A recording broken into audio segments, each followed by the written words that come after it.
Hello everyone!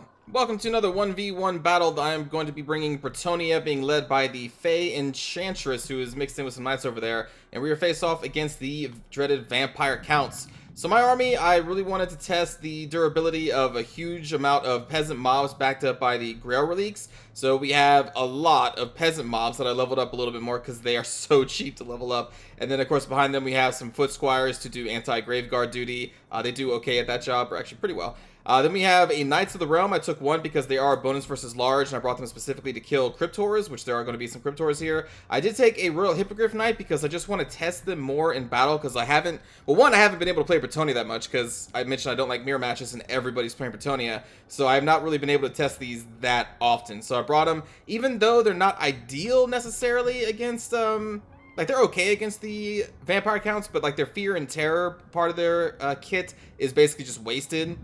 At the very least, though, it makes them immune to the enemy's fear and terror, at the very least, but they can't exude it on the enemy because they're vampire counts. They don't fear or terrorize anything. Then over here, we have two questing knights and the Fey Enchantress on a unicorn, and these are my anti-blood knight crew. That's specifically why I got them. For the enemy army here, we have a front line of skeletal warriors, 3 skeletal spearmen on the edges, 3 Graveguard, including the Stearnsman, 3 corpse cards, 1 of a Balefire, Unholy Lodestone, and then a Master Necromancer on a corpse cart. I don't think I've ever seen that, and I was like, really? Interesting. So that's their main army there, and then we have 1 group of Blood Knights off in the distance right over there. And I'm going to be scouting these woods just for, like, dire wolves, or basically just dire wolves, I guess. Or are they Chaos Warhammer? I can't remember. Dire wolves thing. But anyway, I'm going to be scouting with our flying force because I don't see any flying units here from the Vampire Count, so I'm not really afraid.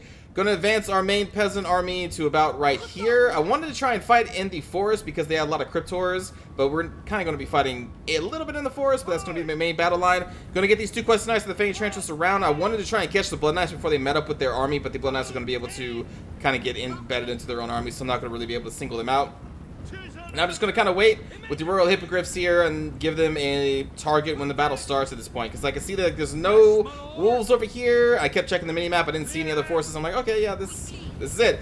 I really thought they had some kind of Vanguard deployed for us, but I was wrong.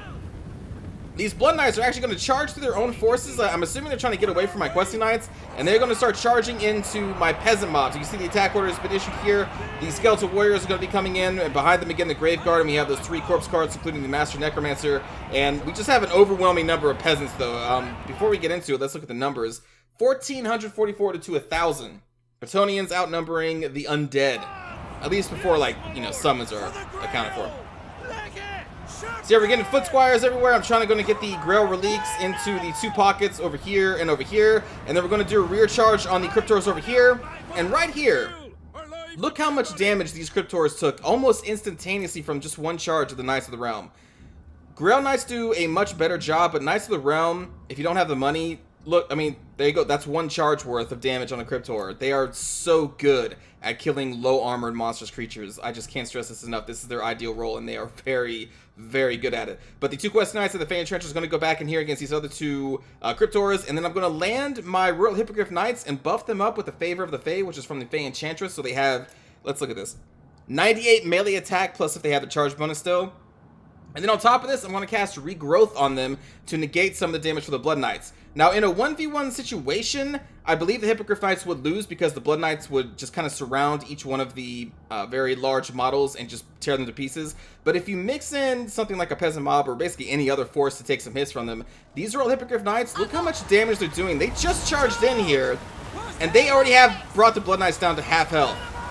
Pretty insane. They are eventually going to kill them, actually pretty quickly. Now, right here, I saw the Master Necromancer, was not expecting a Winds of Death.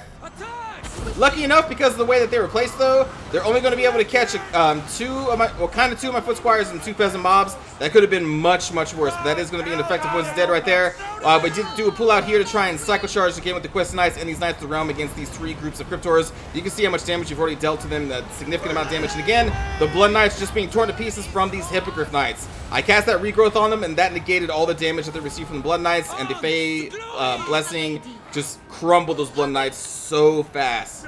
So very fast, because the Peasant Mob was actually taking some of the hits for They're Royal Hippogriff Knights, so they were free to just do their damage. Again, they're glass cannons, but if you support them right, they are, again, they're glass cannons. They will kill people.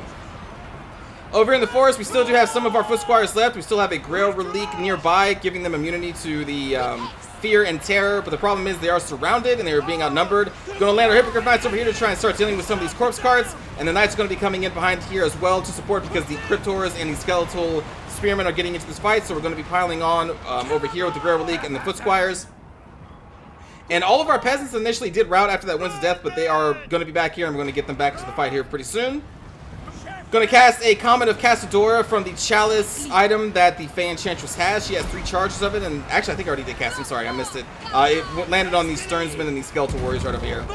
We have an Awakening of the Wood going on these Skeletal Warriors. Decent damage for a very cheap spell. It also does slow the enemy as well, so that's, you know, that has its uses. The Royal Hippogriff Knights, you can see how much damage it took pretty quickly because, again, they are glass cannons, so I had to pull them out of here.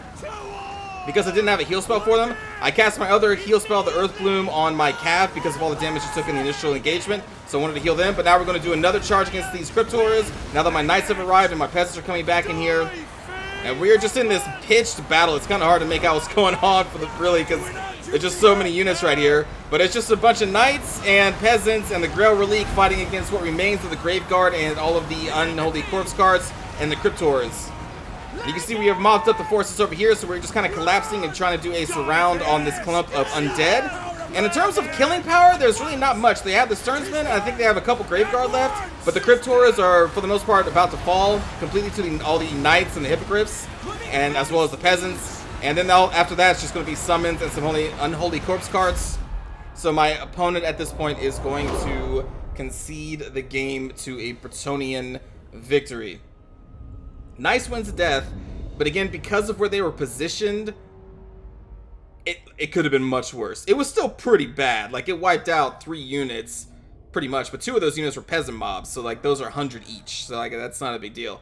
And it did clip about half of another foot squire, but, man, that could have been so much worse. I was so afraid when I saw, because I noticed it at the very end. I saw the icon, I was like, oh, and then it whoosh, and I was like, no, and I was like, ah.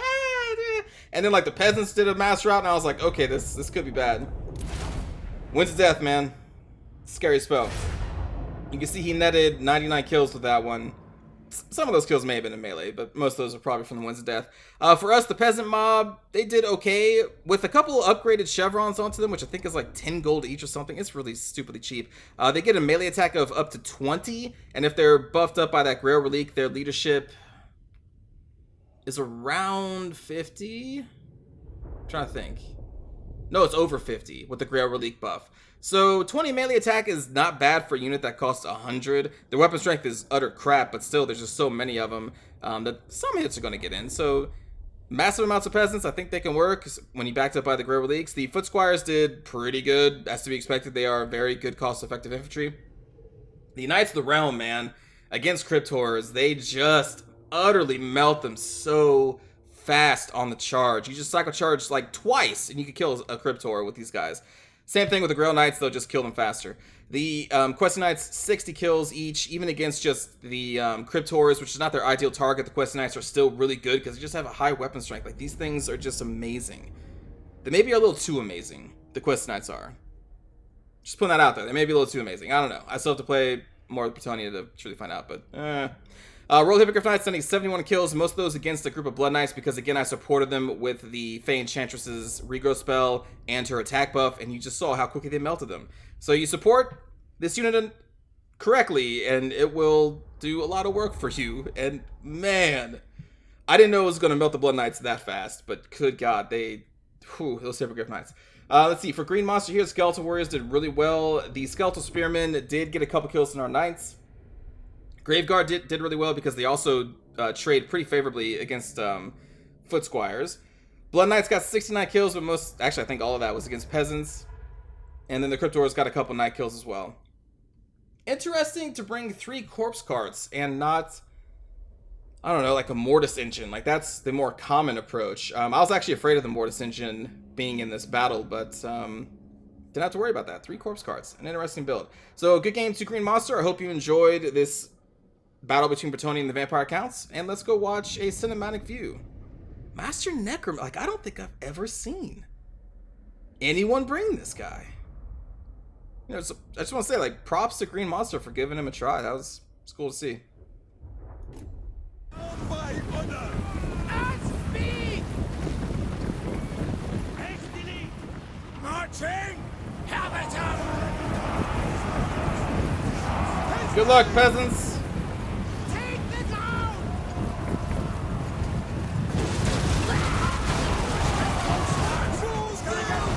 As you say, we obey! Leggings! Clear out! Habitat! The lion's will! Set them below! Done! At once! Here we go. This is what you want to see.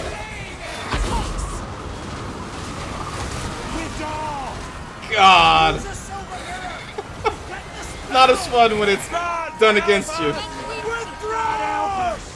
And that's when all the peasants are gonna run. Never retaliate. That is such a cool looking spell. Quickly! Post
haste!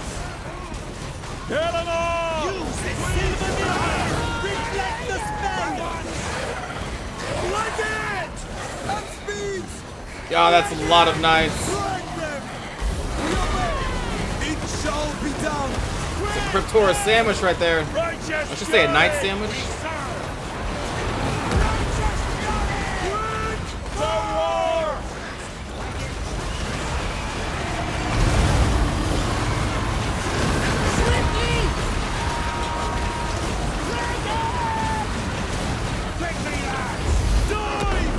Bretonians attack! Immediately! Get up! Doing our duty! Die,